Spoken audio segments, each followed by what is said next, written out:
Olá pessoal, sou Maurício Maciel, estou aqui hoje com o Laurence Tataren.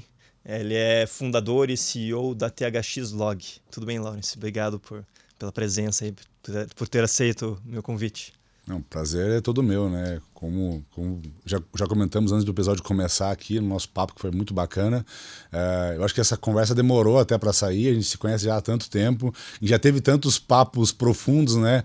Eu acho que chegou uma hora de gravar isso e espalhar pelo mundo. Espero, de alguma forma, poder contribuir e levar um conteúdo muito bacana para a galera aí que está nos assistindo. Excelente, Laurence. Bom, a proposta hoje até eu queria ser um pouquinho diferente, né? Eu vejo você fazendo vários podcasts, vários episódios, e aí me veio a ideia de trazer um tema um pouquinho diferente do que você costuma falar, mas que é algo que eu vejo assim, um tema que é relevante na minha área, em tudo que eu faço também, e que é algo que me chamou muita atenção quando eu te conheci lá atrás, quando eu conheci tua empresa, tua história. Né, você tem aí uma história fantástica, né, de como você começou antes de construir essa empresa, né, ainda, né, antes de sonhar com tudo isso, depois ir para um ramo que é tão tradicional, tão, né, Desafiador, né? desafiador, e de repente você mudou de cabeça para baixo aí o teu ramo. E o que eu vejo que foi um dos fatores fundamentais aqui na tua construção, pelo menos sob a minha perspectiva, foi a questão da comunicação, né? E comunicação, quando a gente vê aqui, ela está inserida em tudo, né? É um dos principais desafios em qualquer situação, em qualquer contexto. Então, aqui, enquanto advogado, né, sempre que eu lido aqui com fusões e aquisições, comunicação é chave, comunicação escrita, no caso, eu sempre falo, a maioria das disputas que acontecem em fusões e aquisições tem a ver com interpretação de contrato, então foi uma comunicação escrita mal feita. Quando a gente trabalha com governança também, né? Na governança, os principais desafios que a gente enxerga na transição de gerações, os conflitos societários que surgem, os conflitos relacionados à governança, também decorrem muitas vezes de falhas de comunicação, ou uma melhor comunicação poderia otimizar e melhorar esse ambiente. E no escritório também, enquanto gestor do escritório também, né? Nosso time, a gente precisa, sempre um grande desafio se comunicar e motivar o time, especialmente quando a gente vê mudanças de gerações. E é isso que eu enxerguei muito forte na tua pessoa, assim, né? Você tem uma empresa hoje em que eu vejo teu time todo muito engajado, e eu vejo o quanto que a tua comunicação com eles assim é essencial para esse engajamento, para essa motivação.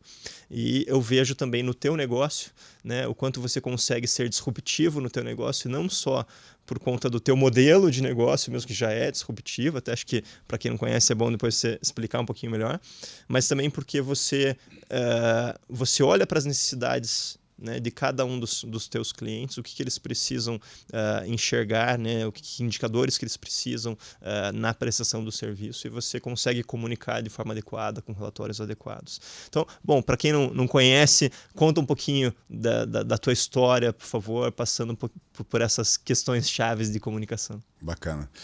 Bom, eu sou Laurence Tataren, 42 anos, casado com a Mayara, pai de 3 filhos já adolescentes, já tenho filho na faculdade, ou seja, tô ficando velho mesmo. Mas eu acho que estou envelhecendo bem. Eu sou um amante do conhecimento, eu tenho o lifelong learning instalado em mim, então gosto muito de ler, gosto muito sou um eterno curioso. Eu sou um empreendedor nato, assim, quando eu entro numa panificadora, eu fico olhando toda a dinâmica, o que eu mudaria, como que eu administraria aquele negócio. Eu sou essa pessoa. Sempre tive um relacionamento muito próximo com o esporte, me ajudou muito a desenvolver muito da minha personalidade. Eu odeio muito mais perder do que amo ganhar, sabe? Então eu tenho muito aquele negócio assim de sempre estar me provando, sempre estar me desafiando. Eu vim de uma família super humilde, aquele padrão bem brasileiro mesmo. Nunca passei necessidade, mas é uma família super simples. Mas tive uma infância muito feliz, trabalho desde os 8 anos de idade, vendia pão que minha mãe fazia para pagar o aluguel de casa. E eu não olho isso com vitimismo, muito pelo contrário, até era uma outra época, né? Mas foi muito bom porque me ajudou a construir aquilo que eu me tornei, que eu brinco que eu estou como CEO, mas eu sou vendedor. Se tudo der errado, eu vou vender coco na praia, a gente não vai passar fome. E como todo vendedor, né, você precisa adquirir a habilidade de se comunicar cada vez melhor. Dentro do gancho do que você trouxe, tem algumas coisas que são muito legais. Assim. Primeiro, a primeira venda que eu tenho que fazer não é para o meu cliente, é para o meu time. Então eu preciso vender para o meu time o projeto. Eu preciso vender que ali é um lugar de transformação. Eu preciso vender para o meu time que, de fato, ter a THX como um track record vai ajudar ele na sua carreira. E eu acho que a gente faz isso muito bem, e de forma muito intencional. Eu brinco que eu não tenho um time, eu tenho uma seita. Se eu mandar a molecada matar lá, eles matam, sabe? Tipo, é muito interessante como a gente criou de verdade uma cultura muito pujante. E boa parte do que a gente construiu foi muito focado em ter assim, uma comunicação muito intencional da cultura que a gente gostaria que existisse lá dentro. Então, qual que é um erro que eu percebo que acontece muito com as empresas? Elas fazem missão, visão e valores para colocar lá no folder lá do comercial, para colocar no site. A THX não. A gente construiu missão e principalmente valores para nortear as ações do meu time. Então eu entendi que o perfil de pessoa que estaria no meu time seria mais ou menos esse, a persona, e eu desenhei valores ali, a gente redesenhou nossos valores em 2021, a gente abriu a empresa em 2010, então já era uma empresa que já tinha 11 anos de mercado, e você mudar uma cultura depois de já estar consolidado é um pouco mais difícil, foi bem desafiador, mas foi muito legal o processo, a gente conseguiu. A gente criou valores que basicamente se comunicam com o meu perfil lá, que é pessoas antes de tudo, fazemos diferente, somos todos empreendedores, somos ágeis, temos mindset de crescimento e somos flexíveis em processos, mas irredutíveis em princípios. E todos esses valores a gente comunicou para eles como agir dentro desses valores e como não agir baseado nesses valores. E é impressionante como isso assim reverbera nas ações deles mesmo. Então, comunicação ela tá muito mais, ela vai muito mais além daquilo que a gente só acha, que é a pessoa chegar, se colocar numa posição de falar num palco, falar bem, não. Tem muita coisa que é não verbal, tem muita coisa que está nas entrelinhas, tem muita coisa que é subentendido. E uma outra coisa também que eu aprendi muito, de forma muito forte nos últimos anos, é que que comunicação está muito mais sobre escutatório do que só sobre falar. Então eu sempre fui uma pessoa que eu escutei muito mal, sempre fui um péssimo ouvinte. Em 2022, um colaborador meu de 21 anos me falou o seguinte: chefe, você precisa escutar para entender e não para responder. E eu nunca mais esqueci aquela frase. E aquilo me corroía muito, assim, porque nas próximas semanas eu sempre tentava deixar a pessoa falar até o final, eu sempre tentava, de fato, escutar até o final, porque como eu sou muito acelerado, o que acontecia? Estava no meio ainda da dissertação, eu já estava resolvendo o problema, eu já queria dar a solução, porque às vezes eu já sabia o que ia responder, só que às vezes uma frase que ele vai falar lá no final muda completamente o contexto. Então foi muito transformador na minha forma de liderar e até de se relacionar com amigos, familiares, enfim, com todo mundo, quando eu aprendi que escutar é um superpoder. Então, só para você ter uma noção, você sabe que a THX é uma empresa formadora, a gente investe muito em desenvolvimento no nosso time, a gente fala assim que lá a gente afia muito o machado. No primeiro PDI, não interessa qual setor a pessoa vai trabalhar, não interessa qual carga ela ocupa, tem 2 cursos que sempre estão: inteligência emocional e comunicação assertiva. Porque no fim do dia, como você falou, você vai usar isso em todos os momentos. Excelente, cara, excelente. E o interessante aqui também, né, é que quando você faz uma comunicação assertiva, você falou muito bem, não adianta você só, não é só a palavra que você está expressando, né? Você precisa transpirar aquilo, precisa ser autêntico, né? As pessoas precisam ouvir, escutar o que você fala e entender que aquilo realmente é autêntico, que você acredita naquilo que você está dizendo, né? Agora, você falou um pouquinho da tua equipe, né? E quando passa aqui para o cliente. Bom, a gente tem a mesma situação, né, tanto na equipe quanto no cliente ali, né? Você precisa identificar as necessidades e adequar a tua comunicação para atender a necessidade dele. Isso passa pela escutatória, que é o que você está falando. Mas que outras dicas você poderia dar, né? Como que você identifica e com o cliente, às vezes, que você tem um contato né, em quantas reuniões, ali, em quantas conversas você consegue identificar e saber exatamente que tipo de relatório que você precisa passar para ele, etc. Legal. Agora eu preciso contextualizar o que é a THX, né, para falar um pouquinho sobre o nosso mercado, que é um mercado interessante, super importante no país, mas muito complexo. A THX é uma transportadora que nasceu em 2010, uma empresa tradicional. Meu sonho era ter um pátio cheio de caminhões, um videozinho dos caminhões andando pela BR institucional. Esse era meu sonho grande. Estava indo para esse caminho até que em 2017 eu decidi pivotar o modelo de negócio para um modelo de economia compartilhada e a gente virou uma espécie de um Uber, de um iFood ali dos transportes. O ano passado a gente carregou 28.842 cargas em 9 estados, entregamos em 21 estados, com aproximadamente 50 colaboradores, sem ter nenhuma Fiorino, nenhum caminhão, zero, nada. Eu sempre brinco que quanto mais eu conheço transporte, menos eu quero ter caminhão. O fato é que eu entendi que a gente tinha um setor com muita oportunidade de melhora de produtividade e a nossa missão é dar produtividade em veículos que estão sendo subutilizados. Basicamente é isso. Então esse é o mercado que a gente está inserido, um mercado muito dinâmico, um mercado gigantesco. Só para você ter uma noção, 76% de tudo que foi transportado em 2024 no Brasil foi em caminhões. Então, vai demorar muito para que essa realidade mude, então acho que a gente tem muito para contribuir ainda num momento de tanta transformação como a gente está vivendo. Isto posto, quando eu olho para o meu mercado, eu tenho várias personas para olhar. O meu ISP são grandes indústrias, então hoje nossos clientes são Coca-Cola, VEG, Café Três Corações, Ambev. Esse é mais ou menos o perfil de cliente que a gente, em via de regra, atende. Tem momentos que eu preciso falar com o vice-presidente, com o diretor, com o gerente, com o analista. Assim, então, para cada cadeia, a comunicação é totalmente diferente. Para cada cadeia, o sentimento, a necessidade, sabe, as expectativas são diferentes. E uma coisa que a gente aprendeu muito fortemente é que o nosso time de operação ele é o nosso melhor vendedor. Porque a minha jornada de venda ela é muito demorada. Eu brinco que para vender frete aqui nem nos anos 50. Demora 6 meses para pegar na mão. Então quando a gente entra no cliente, a gente não pode perder a oportunidade de fazer cross-sell, de fazer upsell, de crescer nesse cliente e se consolidar lá, obviamente.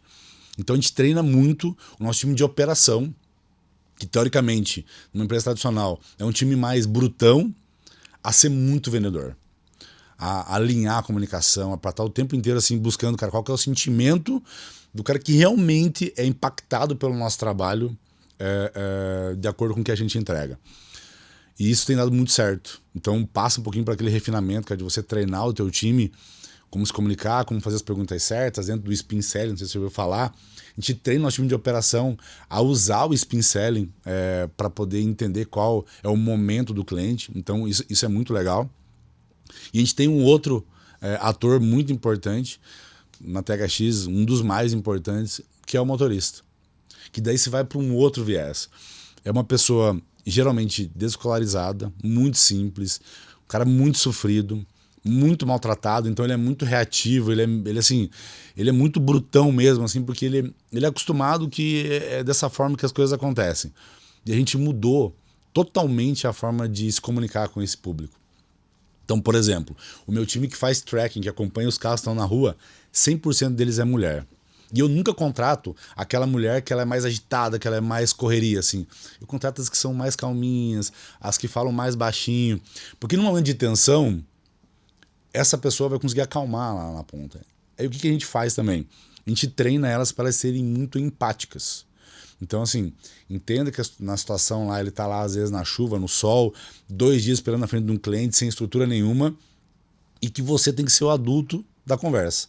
Deixa eles bravejar, mas você vem com uma comunicação não violenta. Todas elas, tá lá no PDI também, lê o livro, né, do Comunicação Não Violenta, para entender como que você vai, tipo, quebrar um pouquinho daquela reatividade, né, que ele tá tendo.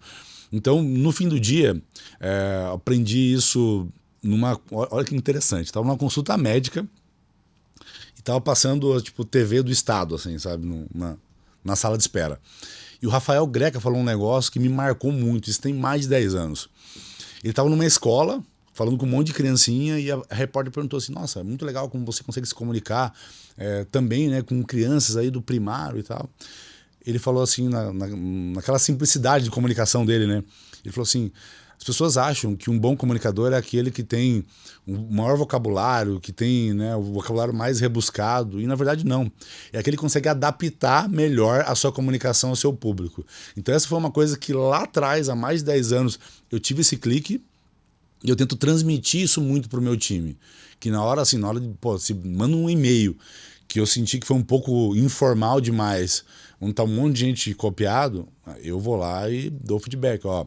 Eu acho que esse é um e-mail que você não sabe aonde vai rodar esse e-mail, então assim, você precisa ser um pouco mais formal nesse tipo de tratativa.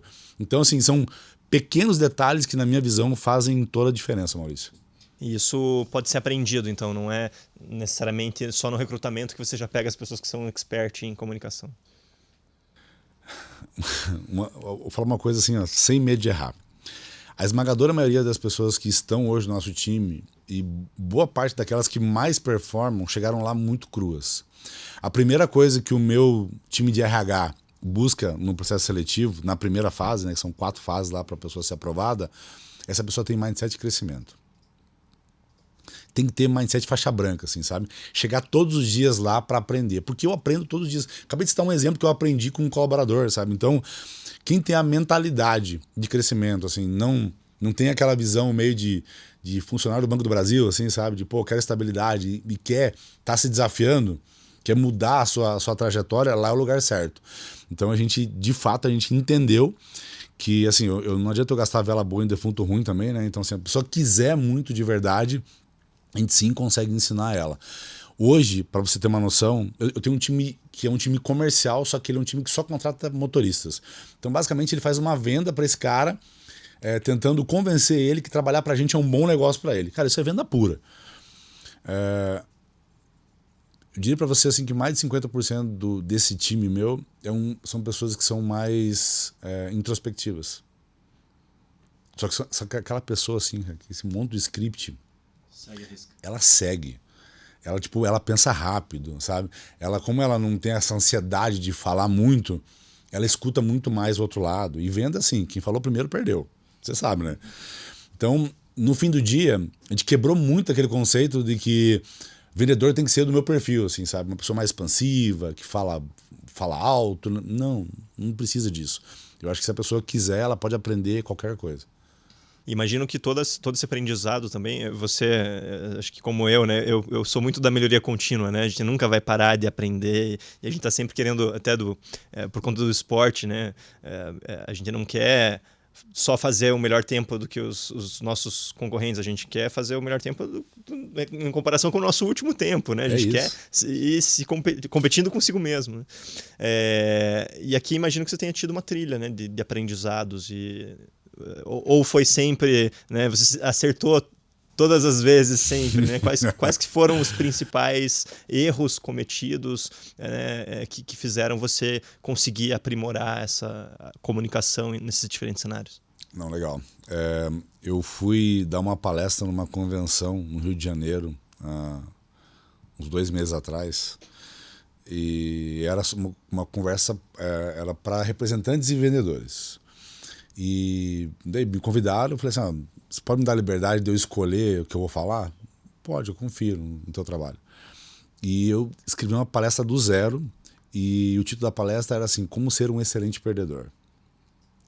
Porque no fim do dia, o vendedor, assim, ele vai de derrota em derrota, de fracasso em fracasso, até conseguir o êxito.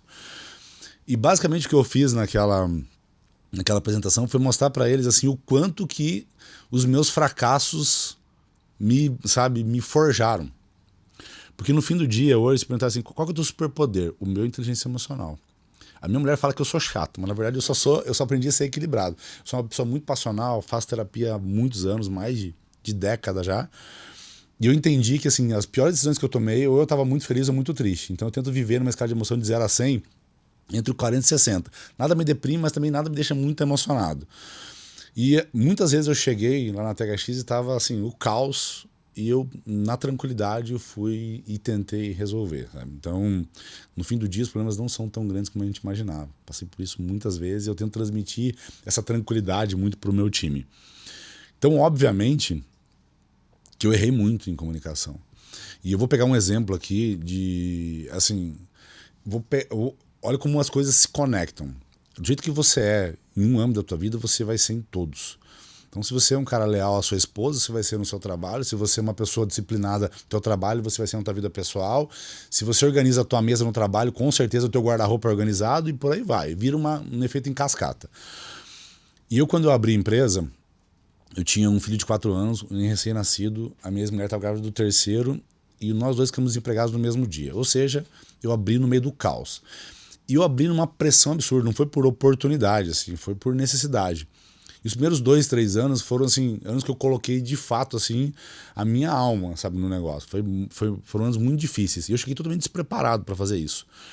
E em 2012, mais ou menos, aconteceu uma coisa que foi um divisor de águas como pessoa e principalmente, acho, como líder. Eu fui desagradável, para dizer o mínimo, com um cliente. E o chefe desse cliente ligou para mim e falou assim, ó, cara, a próxima vez que você falar assim com um funcionário meu, você nunca mais se tira uma carga aqui. E o que eu percebi naquele momento ali? Que, na minha visão, não tinha sido grosseiro, só que era a forma com que eu agia com todo mundo. E eu levei isso muito pra terapia, assim, sabe? No fim do dia, hoje, eu vejo assim que eu era um líder babaca, cara. Eu era um cara tóxico. Só que na minha visão, como eu queria fazer o negócio acontecer, cara, aquele era o modus operandi que ia funcionar. E tava muito errado. E eu não falo isso com orgulho, muito pelo contrário, mas eu não me permito esquecer. Primeiro, para que eu nunca mais repita isso e para que ninguém repita. Lembra qual que é o primeiro valor da THX? Pessoas antes de tudo. Então o como para nós importa muito. Então você pode ser muito bom, cara. Você pode ser um talento técnico absurdo. Mas se você for uma pessoa tóxica, você não vai ficar lá.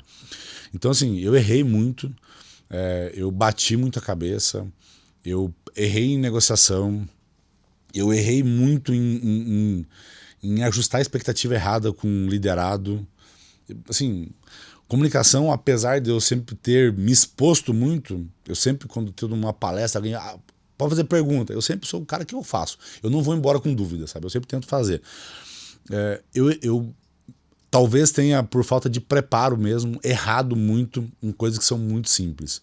Mas como a gente estava falando de ser estudioso, eu estudei muito sobre isso. E eu sou muito numa linha assim, até eu achei muito legal, porque eu vi que o Peter Drucker fazia a mesma coisa. Ele escolhia um tema e ele aprofundava naquele tema. Daí ele mudava para outro tema, aprofundava. Eu sou muito assim. Eu entro para fazer uma coisa e eu vou entendendo no detalhe. Então agora eu comecei a treinar para fazer triatlo. E eu tô deixando o meu treinador lá, o meu coach maluco.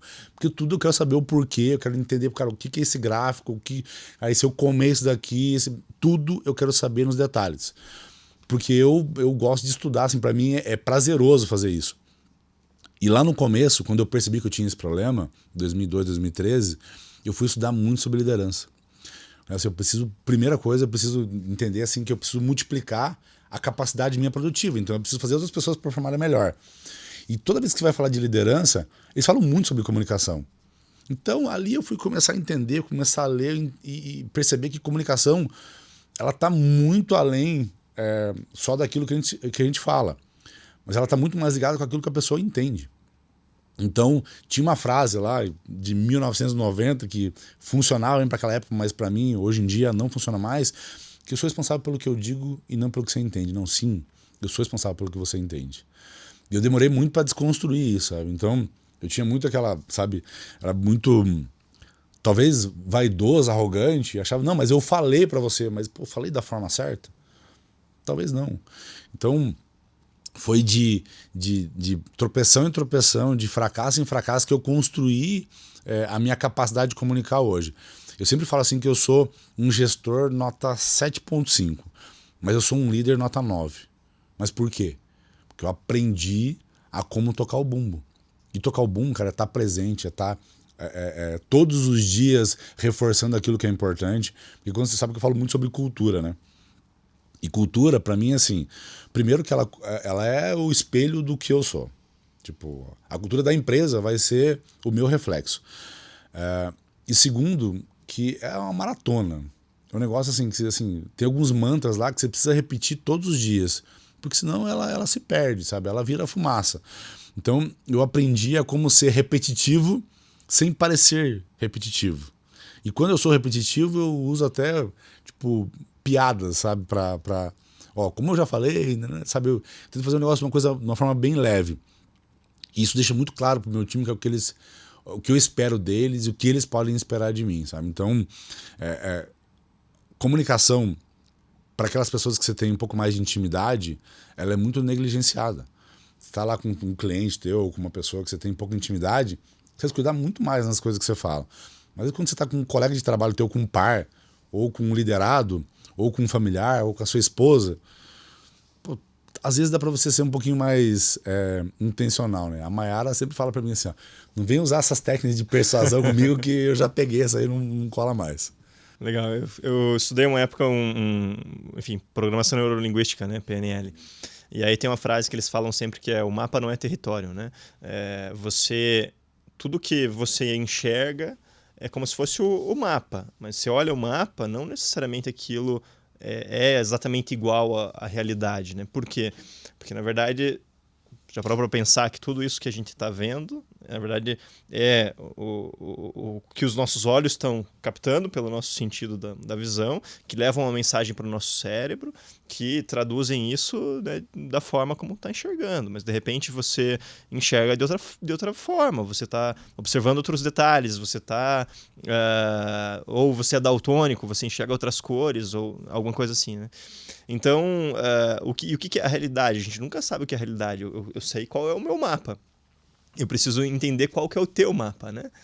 E aqui a gente entra assim muito para a questão das lacunas, que em direito isso é fundamental. Quando eu vou redigir um contrato, né, eu preciso tentar me antecipar a que tipo de problema que pode acontecer naquela relação, ou o que pode acontecer naquela relação. E é óbvio que eu não vou achar todas as possibilidades, né, plausíveis ali para cobrir tudo no contrato.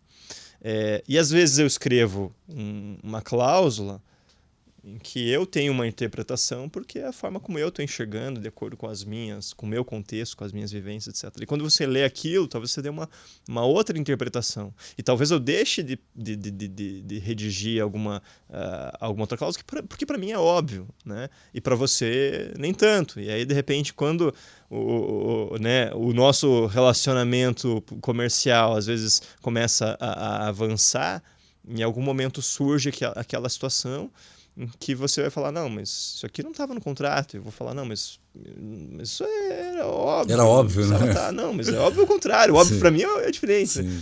O que você já viu de lacunas assim também? Você já teve isso? E que cuidados você toma hoje para suprir essas lacunas, tanto com o time interno quanto com os clientes? Primeiro, assim, uma coisa que eu aprendi com um grande amigo meu lá do G4 é que se não foi escrito, não foi dito. Eu tinha muito o hábito de mandar áudio, de fazer a comunicação que fosse mais rápida, assim. E tem coisas que você precisa dar uma atenção um pouco diferente. Hoje, a gente criou vários modelos de reporte dentro da THX, tanto interno quanto para clientes, onde a gente dá muita visibilidade, por exemplo, assim, do liderado para o líder, e daí vai subindo a cadeia até chegar a mim, e para o cliente, de coisas que para a gente julga importante. Uma das coisas que eu mais abomino é aquele relatório com um monte de dados, que ninguém vai olhar, que ninguém precisa. Então a gente é muito minimalista. A gente usa um jargão lá, make it simple, make it better, porque assim, faça o mais simples possível e o melhor possível. O que eu já percebi de clientes? Para alguns é extremamente importante que você antecipe as coisas. Ele quer ter uma análise assíncrona. Ele vai olhar a hora que ele tiver tempo. Alguns concorrentes meus não conseguem, talvez, enxergar isso. Que hoje em dia a gente está num mundo muito mais ágil, muito mais ansioso. Vou pegar um exemplo. há 2 anos atrás, quando você comprava uma coisa e falava que ia entregar daqui 7 dias, talvez não te incomodasse tanto. E hoje? Você não compra, concorda? Então você entende que a velocidade mudou? A referência muda, né? Se a velocidade mudou e você precisa estar o tempo inteiro se comunicando com o teu cliente, adianta você fazer um negócio tipo com 3 parágrafos, esse cara não vai ler isso. Então você entende que você precisa cada vez mais e assim, resumir é difícil. Resumir informações importantes é muito difícil. Que o formato de comunicação também tem que mudar. As pessoas lêem cada vez menos e-mail, as pessoas assim, elas querem um negócio cada vez mais mastigado. Então a gente tem treinado muito o nosso time para ser muito assertivo na comunicação. Passa só aquilo que o cliente precisa. E como que você faz para saber se o que o cliente precisa é aquilo? Se pergunta. A gente tem lá uma reunião lá de onboarding, onde a gente cria um manual do cliente, como que o cara quer ser atendido. Inclusive os reportes, a gente já combina ali, ó. Quais informações para você são importantes? Ah, essa. Daí a gente manda. Esse formato aqui tá bacana ou tá muita informação, tá muito colorido? Não, assim tá bom. E se tem ajuste, eles falam. Você entende que fazer esse trabalho prévio pode te evitar um monte de trabalho desnecessário, coisa que o cara não vai olhar, e que você vai dar para ele uma impressão de, cara, tô dando muita atenção para você, que eu quero atender do jeito que você quer ser atendido. Eu não vou entregar para você um fast food. É um negócio realmente customizado. A gente estava falando agora há pouco sobre o valor, né, do nosso trabalho. Para que você tenha um valor diferente, você precisa entregar alguma coisa diferente. O meu trabalho é commodity puro. É levar a carga do ponto A ao ponto B. O problema é que o meu concorrente faz isso de uma forma muito analógica, muito, talvez eu possa dizer até meio atabalhoada. A gente não, a gente é muito cirúrgico, a gente olha para coisas que nosso mercado não está olhando. Então, na hora do meu cliente olhar, tem um orçamento aqui de 100, esse aqui também é 100, ele entende, cara, que ele não está comprando as mesmas coisas. E às vezes, quando cabe dentro do bolso dele, às vezes ele até se dá o luxo de pagar um pouquinho a mais para mim, porque às vezes é um cliente muito importante e ele precisa do meu nível de serviço. Então, toda a intencionalidade que eu te falei lá atrás na comunicação mostra, começando pelo nosso time, depois chegando lá na cadeia, né, dos nossos clientes e fornecedores, que de fato que a gente está preocupado com os detalhes. E isso assim tem feito no meu negócio uma diferença tipo muito absurda, assim. O nosso formato de reporte de informação hoje é uma das coisas que mais chama a atenção dos nossos clientes, que são clientes criteriosos, né, para dizer o mínimo. Legal, interessante, porque realmente, como você falou, né, hoje em dia acho que as referências vão mudando e você tem uma fala sua que eu ouço sempre, né, que você precisa sempre ser a pessoa que vai quebrar o teu próprio negócio, né?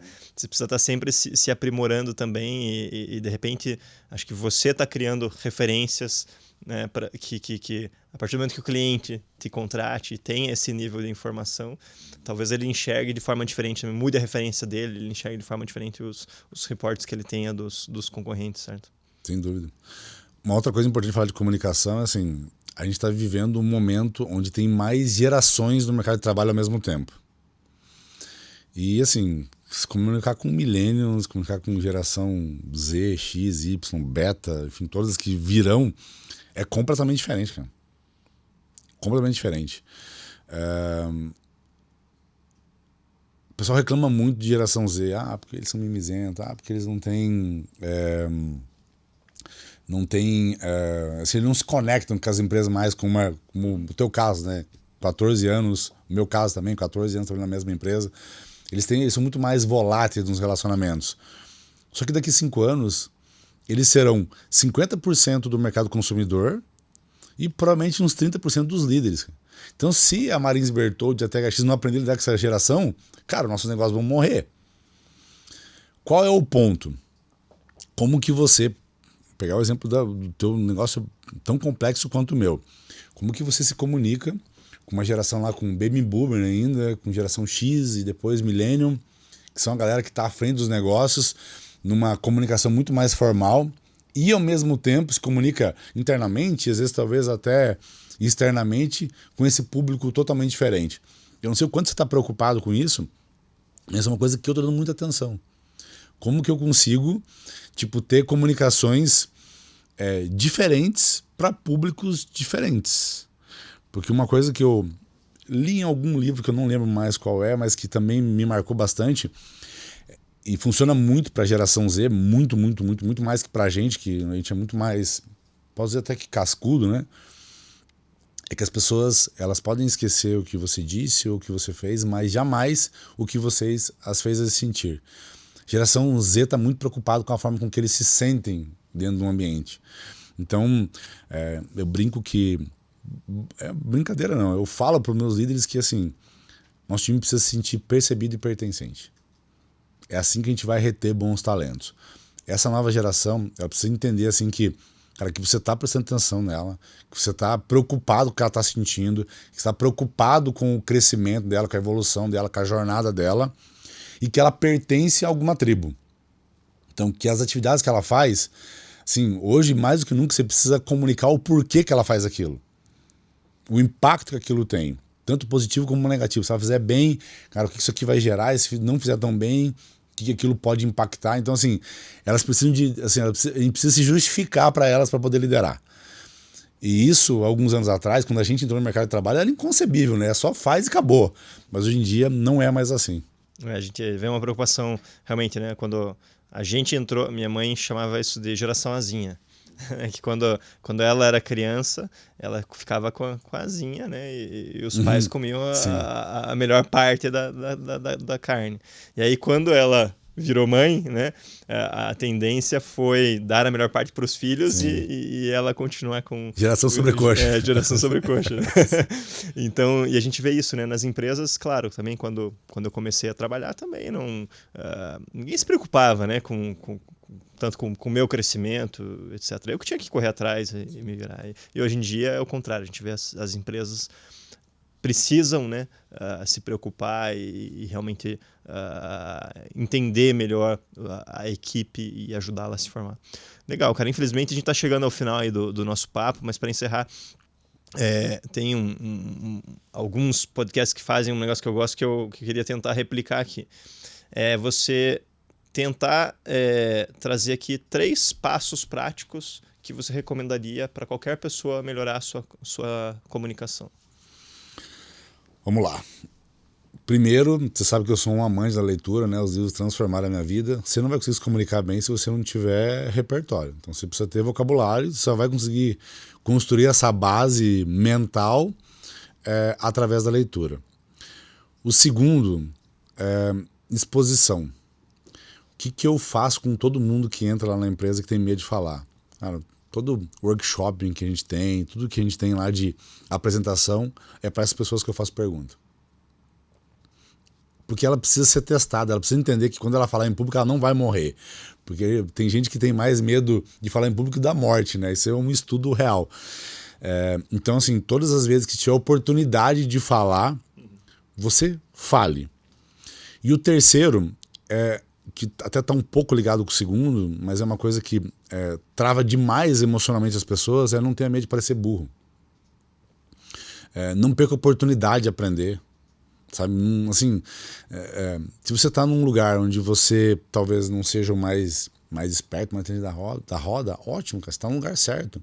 Então não perca a oportunidade, sabe? Então, criar repertório, se expor ao máximo possível e não ter medo de julgamento. Eu acho que esses são 3 passos que ajudarão qualquer um a acelerar a sua capacidade de se comunicar de forma mais assertiva e até fluida. Excelente. Muito obrigado novamente, Laurence. Obrigado por ter aceito o convite aí. Obrigado pela presença. É um prazer todo meu. Muito obrigado. Valeu.